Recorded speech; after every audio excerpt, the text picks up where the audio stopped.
Hi hello నమస్తే నమస్తే మనుధర్మ శాస్త్రం మీద కేంద్రంలో అపోజిషన్ ప్లస్ రూలింగ్. కేంద్రంలో అపోజిషన్ రూలింగ్ అంటే మీకు తెలుసు కదా, ఇంకా రాహుల్ గాంధీ వర్సెస్ హిందుత్వవాదులు అంటే ఇంక అందరు ఎన్డీఏలో అందరూ వస్తారు కదా. బట్ మేజర్గా బీజేపీ వాళ్ళే ఎక్కువగా మాట్లాడతారు. అక్కడ బీజేపీ వర్సెస్ రాహుల్ గాంధీ మనుధర్మ శాస్త్రం మీద పెద్ద చర్చ జరుగుతుంది. గొడవ చేసుకుంటున్నారు. చాలామంది 5గురు ఇన్వాల్వ్ అయ్యారు. బీజేపీ నుంచి 5గురు ఇన్వాల్వ్, ఒక్కరే రాహుల్ గాంధీ ఒక్కరిని టార్గెట్ చేసి మాట్లాడుతున్నారు. వాళ్ళు లోపలికి వెళ్ళి చూద్దాం ఏంటి అనేది.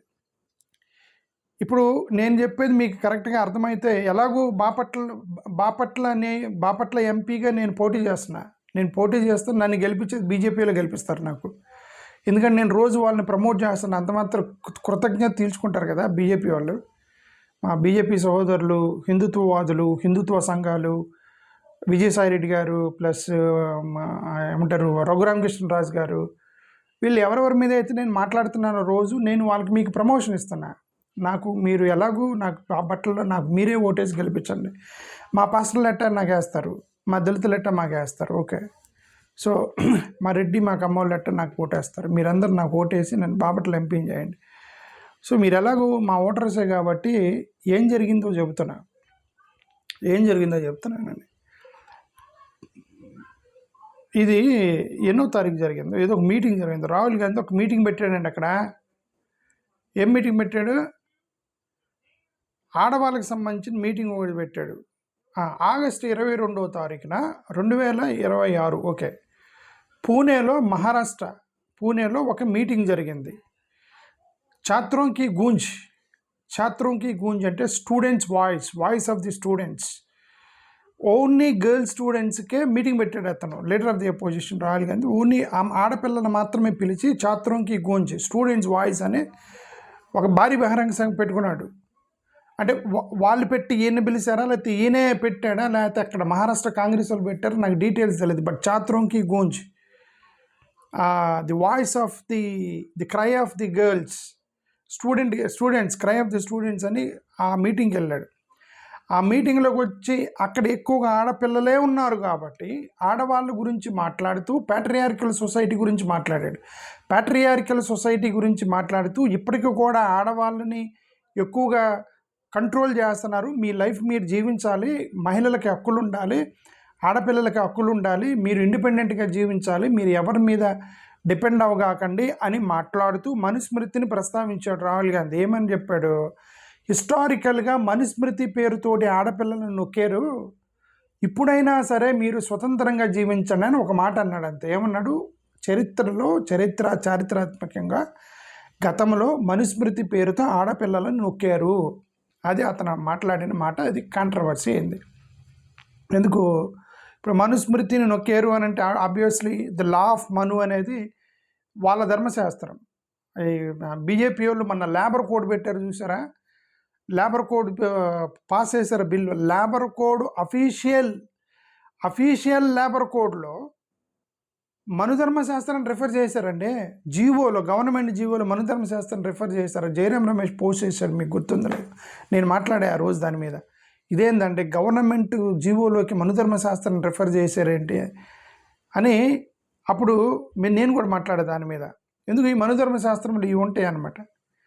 ఆర్డర్ ఆఫ్ ఎవరి పని వాళ్ళే చేయాలి అనేది లేబర్ కోడ్ కదా. లేబర్ కోడ్ కాబట్టి మీరేంటి ఇప్పుడు 4th క్లాస్ ఎంప్లాయింగ్ చేద్దాం అనుకుంటున్నారేంటి మనుధర్మశాస్త్రం మీద అని చెప్పి ఆ రోజు నేను కూడా మాట్లాడే. జయరాం రమేష్ పోస్ట్ చేశాడు దాన్ని. సో ఇప్పుడు రాహుల్ గాంధీ మళ్ళీ ప్రస్తావించాడు కాబట్టి అది గొడవైంది. మళ్ళీ ఇతను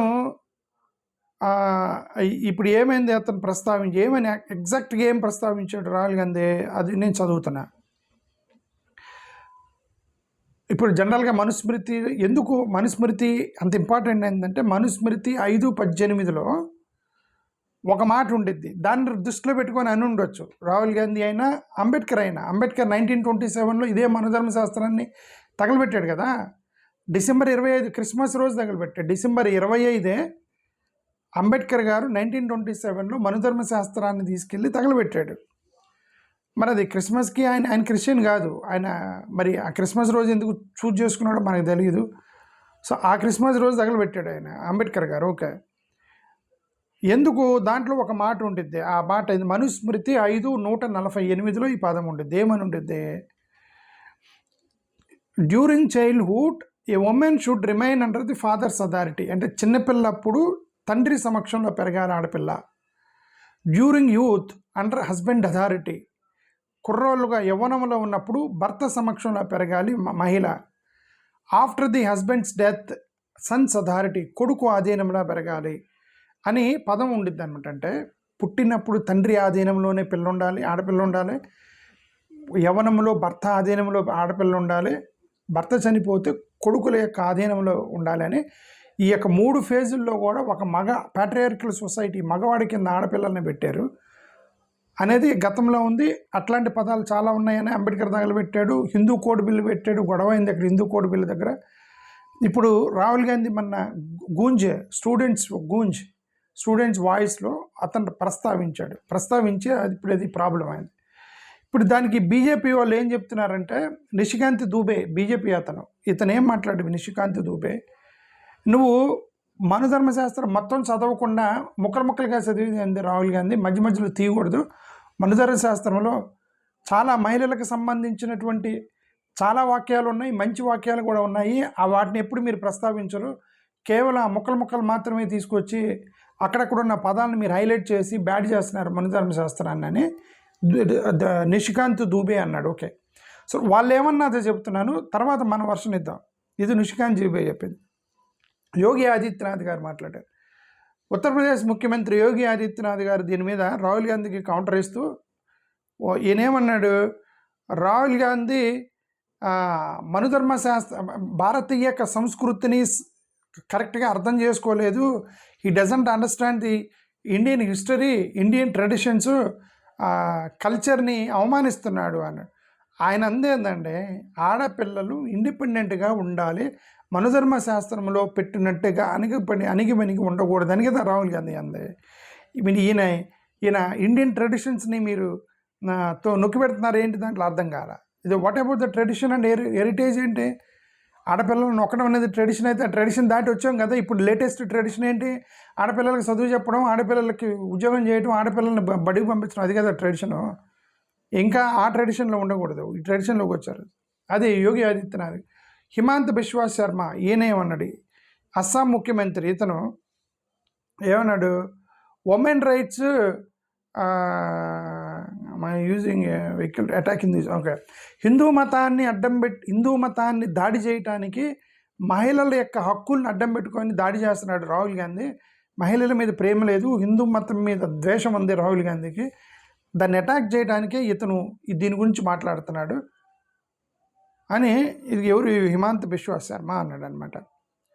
ఫడ్నావిస్ ఉత్తరప్రదేశ్ మహారాష్ట్ర ముఖ్యమంత్రి దేవేంద్ర ఫడ్నావిస్ ఏమన్నాడు, ఇతనేమన్నాడు, మహిళల రిజర్వేషన్ పెడితే మీరు ఫెయిల్ చేసి మహిళల హక్కుల గురించి మాట్లాడుతున్నారా, మనుస్మృతిని అవమానిస్తారా మీరు అని అన్నారు. దీన్ని బట్టి ఏమర్థమైంది మనకి, దేవేంద్ర ఫడ్నావిస్ అయినా, హిమాంత బిశ్వా శర్మ అయినా, యోగి ఆదిత్యనాథ్ అయినా వీళ్ళందరూ కూడా మనుధర్మశాస్త్రాన్ని సపోర్ట్ చేస్తున్నారని మీకు అర్థమైంది ఈ పాటికి. ఓకే, సరే, మనుధర్మశాస్త్రం మొత్తంలో everybody's book we respect. Okay, Bhagavad Gita we respect, Bible we respect, Islam also we respect, Quran also we respect, మనుధర్మశాస్త్రం ఆల్సో వీ రెస్పెక్ట్, ప్రొవైడెడ్ మానవ హక్కుల ఉల్లంఘన మీరు డిలీట్ చేయడానికి సిద్ధంగా ఉండాలి. మానవ హక్కుల సంఘానికి సంబంధించిన కొన్ని డిలీట్ చేయడానికి సిద్ధంగా ఉండాలి. ఓకే, బైబిల్లో కూడా స్లావరీని సపోర్ట్ చేస్తూ గతంలో ఉండేది. గతంలో ఓల్డ్ టెక్స్ట్ బుక్లోకి వెళ్తే స్లావరీని సపోర్ట్ చేస్తూ ఉంటాయి బైబిల్లో. ఆ పదాలని వచ్చే రోజుల్లో, ఇప్పుడు ఈ రోజుల్లో లేటెస్ట్ పాస్టర్స్, ఈ క్రిస్టియన్ లీడర్స్ వీళ్ళందరూ కూడా దాన్ని వర్షన్ మార్చారు. Version it's all interpretation, how do you interpret. Okay, the godly word అని వాళ్ళు అనుకున్నప్పుడు ఇంటర్ప్రేట్. ఇప్పుడు అలాగే ఈ మనుధర్మ శాస్త్రంలో అప్పుడున్న ట్రెడిషన్లో మీరు చేసి ఉండొచ్చాము, దాన్ని మీరు రెక్టిఫై చేసుకోవడానికి సిద్ధంగా ఉండాలి, తీసేయడానికి సిద్ధంగా ఉండాలి. రాహుల్ గాంధీని అటాక్ చేస్తే ఏమొచ్చింది, మా మనుధర్మ శాస్త్రంలో క్లియర్గా రాసి ఉంది కదా, ఏమని, చిన్నపిల్లప్పుడు తండ్రి సమక్షంలో ఉండాలి. కరెక్టే, తండ్రి సమక్షంలో ఉండాలి చిన్నపిల్లలు కాబట్టి. యవ్వనంలో భర్త సమక్షంలో ఉన్నట్టు ప్యాట్రియార్కల్ సొసైటీ, మీరు ఆడపిల్లని భర్త కింద నొక్కేస్తున్నారు, దేశమంతా అది జరుగుతుంది. ఇక వృద్ధాప్యంలో కొడుకు యొక్క సమక్షంలో ఉండాలంటే ఇంక మనకు వేరే ఆప్షన్ లేదు. తిరగబడతానికి ఓపిక ఉంటుంది కదా. ఈ చిన్నపిల్లలప్పుడు తండ్రి సమక్షంలో, పెద్ద ముసలోళ్ళు అయినప్పుడు కొడుకు సమక్షంలో అవి రెండు వదిలేసి ఈ మధ్యలో దాన్ని మీరు ఈక్వల్ చేయాలి.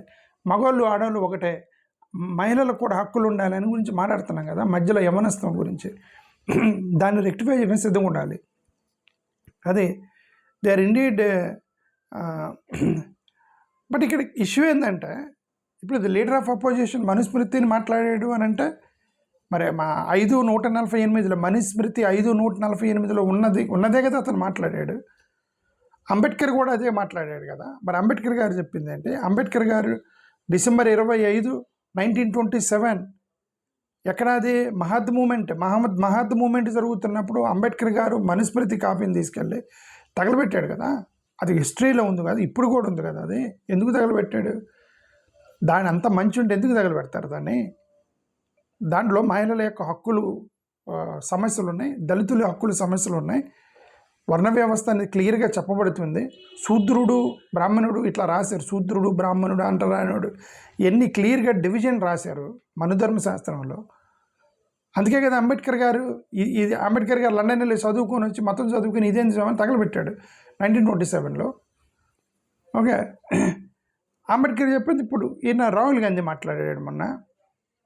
సో కాబట్టి రెక్టిఫై ఇప్పుడు రిలీజియన్ మీద ఎవరికి ఉండదండి. మీరు రెక్టిఫై చేసుకునే తట్టుకుండాలి. సమస్యలను రెక్టిఫై చేసుకుంటూ వస్తే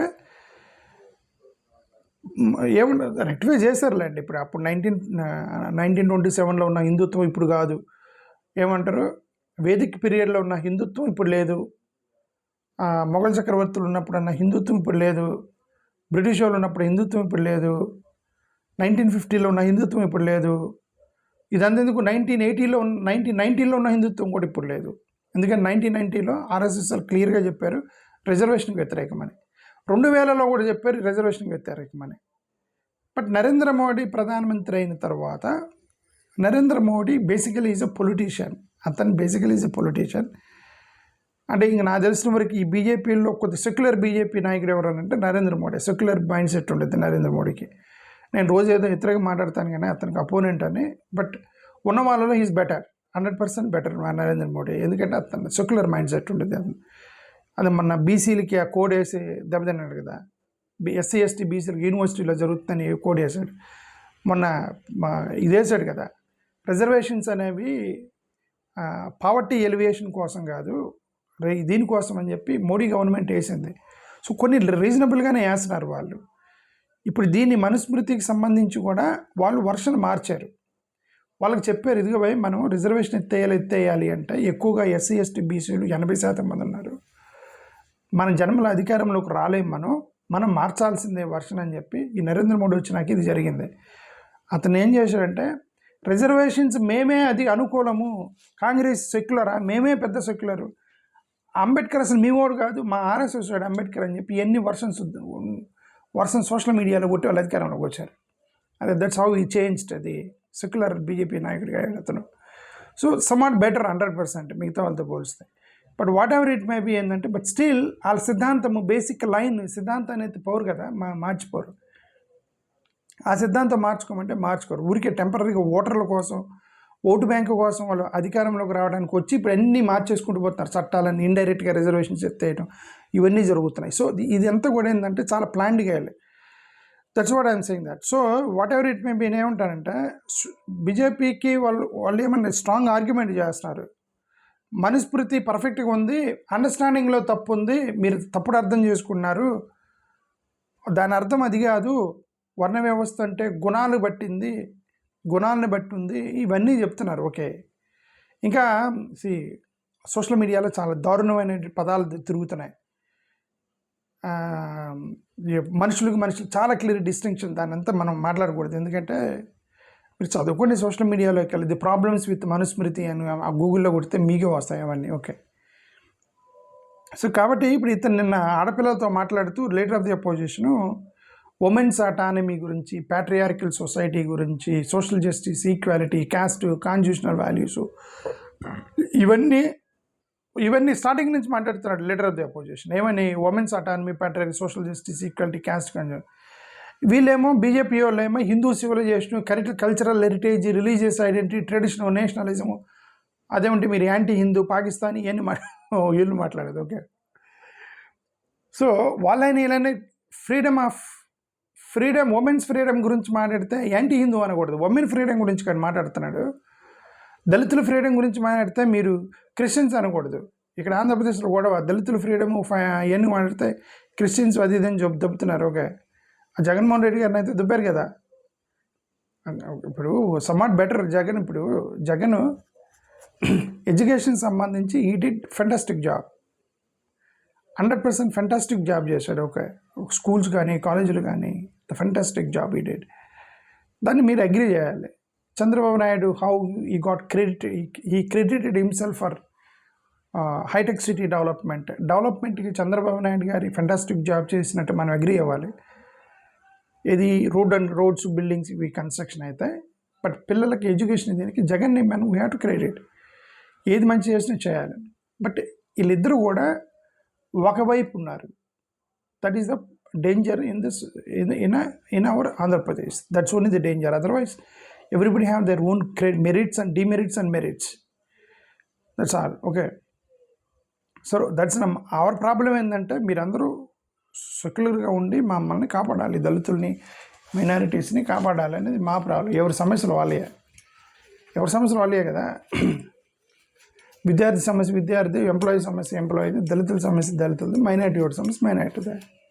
We all talk about our problems. Thank you. Namaskar.